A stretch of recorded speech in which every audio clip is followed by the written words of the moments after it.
तो हमारे साथ बीजेपी प्रदेश अध्यक्ष ओम प्रकाश धनखड़ मौजूद है। सर्कल की रैली को लेकर क्या उम्मीद करें? बहुत तगड़ी कर रहे हैं। तगड़ी रैली होगी, खूब तो रिकॉर्ड तोड़ रैली होगी। रिकॉर्ड तोड़ रैली हो सर। जैसे भी बात की जाए कांग्रेस की, वो दावा कर रहे हैं कि हुड्डा साहब की हम सरकार बनाएंगे, तो आपको क्या लगता है हरियाणा में बीजेपी रिपीट होगी? अच्छा, दावे भी ना करेंगे, कमाल कर रहे हो आप। या न्यू तो मत कहो उनको, बेचारे दावे तो करने दो। बीजेपी यहाँ तीसरी बार सरकार बनाएगी।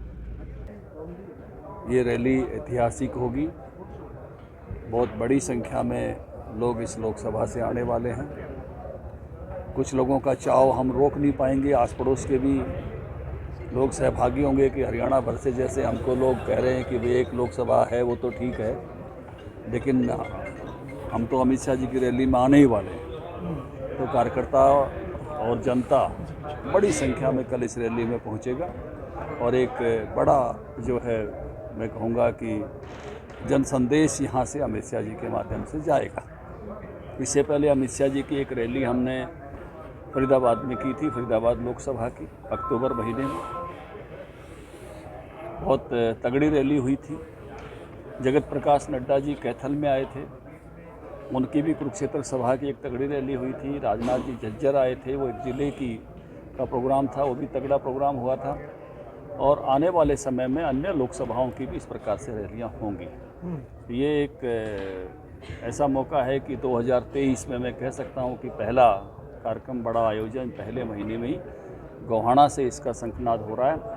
और जो 2024 आप कह रहे हो कि उसकी तैयारियों की दृष्टि से जी जी, तो निश्चित रूप से अब समय नज़दीक आ गया है और भारतीय जनता पार्टी जहां हर बूथ पर अपनी टीम खड़ी कर रही है, हर पन्ने पर अपना पन्ना प्रमुख बना रही है, उसके साथ साथ आम जनता के बीच में भी रैलियों के माध्यम से और जनसंपर्क के माध्यम से पहुंच रही है और केंद्र और राज्य सरकार की उपलब्धियों को पहुंचा रही है। वैसे तो सर ये साल हमारे लिए बहुत गौरव का साल है, क्योंकि भारत जो है G20 की अध्यक्षता कर रहा है और ये ऐतिहासिक पल है। बहुत वर्षों तक हमने ऐसा समय देखा है जो भारतीयों के लिए बहुत कठोर समय था।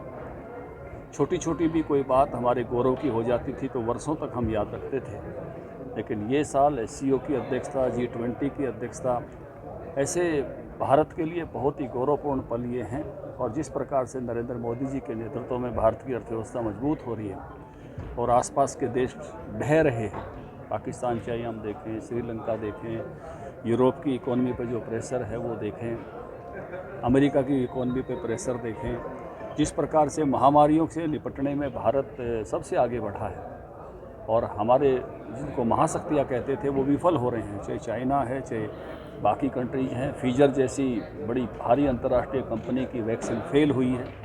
इस सारे में दुनिया भारत की तरफ देख रही है और ऐसे मौके पर जो है इस कार्यक्रम का उस साल में होना, मैं कहूँगा कि ये पूरे हरियाणा के लिए एक महत्वपूर्ण संदेश छोड़कर जाएगा। वहीं कांग्रेस भी सर लगी हुई है। अभी राहुल गांधी भारत जोड़ो यात्रा कर रहे हैं 2024 के चुनाव को लेकर। वहीं अब प्रियंका गांधी भी हरियाणा में रैली करने जा रही है। जो कांग्रेस की हाथ से हाथ जोड़ो भी चल रहा है, तो काफ़ी आश्वस्त है इस बात को लेकर, महंगाई बेरोजगारी को लेकर के देश में काफ़ी महंगाई बेरोजगारी। देखिए, कांग्रेसियों को पहले अपनी जो ऊपर की टीम है उसके दिल जोड़ने पड़ेंगे।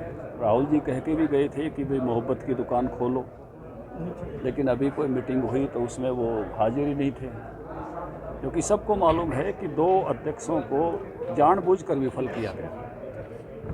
जो अशोक तंवर थे वो बहुत अच्छा काम कर सकते थे, नौजवान थे, उत्साही थे, उनको नहीं करने दिया गया, बल्कि लठियाया गया उनको। शैलजा जी को टीम तक नहीं बनाने दी गई।